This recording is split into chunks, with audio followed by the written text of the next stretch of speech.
saya Daniel Denso, saya biasa sih dipanggil Denso. Saya menggembalakan di Gereja Sitri Manahan di Kota Solo, Jawa Tengah. Saya mengambil alih gereja ini pada tahun 2012. Pertama saya kerinduannya adalah gereja ini harus berkembang dan maju. Tapi tantangannya untuk memajukan gereja kita perlu orang lebih banyak. Oleh sebab itu saya sangat rindu untuk bagaimana mengajak orang-orang yang ada di Kota Solo ini atau yang belum bergereja khususnya, mereka bisa datang ke gereja kami. Saya tahu program Alpha ini melalui acara annual conference gereja kami tahun 2014 di Bali.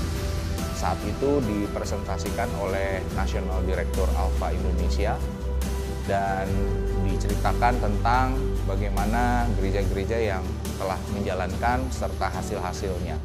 Saya tertarik sekalipun belum ada gambaran, tapi hati saya seperti merasa bahwa mungkin ini jawaban yang saya cari, bagaimana saya bisa mengembangkan gereja melalui satu program.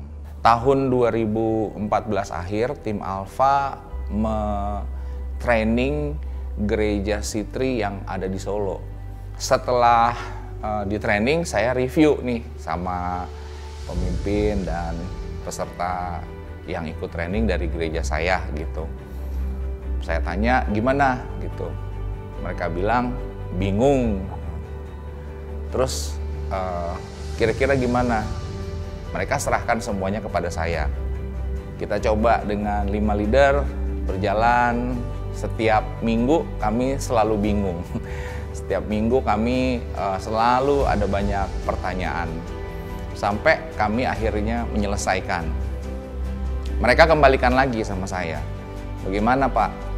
Saya bilang, ya udah kita coba jalanin sama Connect Group Leader atau pemimpin kelompok sel. Kita coba jalanin dengan pemimpin kelompok sel. Nah, waktu yang pertama kali kita jalankan dengan pemimpin kelompok sel, sama mereka juga bingung juga gitu. Tapi saya lihat ada perubahan mereka mulai berpikir untuk ngajak orang yang mereka kenal, teman-temannya mereka, untuk bisa datang di Alpha dengan tujuan menceritakan tentang kabar baik, tentang Injil, tentang Yesus di dalam kehidupan mereka dan dibagikan kepada orang lain. Nah, ketika itu saya juga menghadapi permasalahan namanya takut. Bagaimana kredibilitas saya sebagai pemimpin di tempat ini, udah gereja kecil, dananya pas-pasan, nyampein program terus programnya nggak berhasil. Gimana gitu. Tapi ya kata-kata just do it itu ya udahlah, takut ya takut, tapi nggak ada aksi kan juga nggak bisa lihat gitu. Sekarang kami udah nggak mikir lagi soal duit. Karena mereka yang menjalankan Alpha, mereka mau dengan sukarela untuk membiayai setiap sesi running yang dilakukan.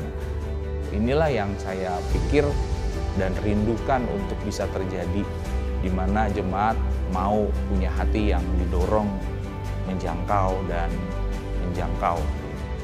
Jadi gereja kita dari 2015 sampai sekarang ini sudah jalanin 13 kali. Di 2015 kami mulai jalankan Alpha, sampai pada hari ini jemaat kita tercatat kira-kira ada 310-an lebih sekarang. Jadi kami udah 10 kali lipat. Penginjilan bukan lagi hal yang menakutkan bagi jemaat, tapi menjadi hal yang biasa. Alpha menolong kami dalam memunculkan orang-orang yang sebelumnya kami tidak bisa melihat. Mereka pendiam, nggak banyak omong, tapi justru ketika mereka ada di Alpha, mereka terlatih untuk mereka mengatasi keberadaan mereka itu dan mereka bisa menjadi berkat. Kami gereja bisa melihat bakat kepemimpinan mereka dan silakan mereka melanjutkan apa yang mereka miliki sebagai talenta dalam memimpin melalui program Alpha dan hal-hal lain yang mendukung perkembangan gereja kami. Kalau Gembala Sidang berpikir bagaimana mereka ingin menumbuh kembangkan jemaat, Alpha Course adalah satu program yang bagus. Karena kita bukan hanya mendapatkan jumlah jemaat, tapi kita juga mendapatkan kualitas jemaat melalui program Alpha Course ini. Bukan cuman sebagian aja yang seperti kita ketahui, tapi ini yang saya lihat di gereja saya, semua jemaat itu merasa perlu untuk menjalankan amanat agung melalui Alpha Course.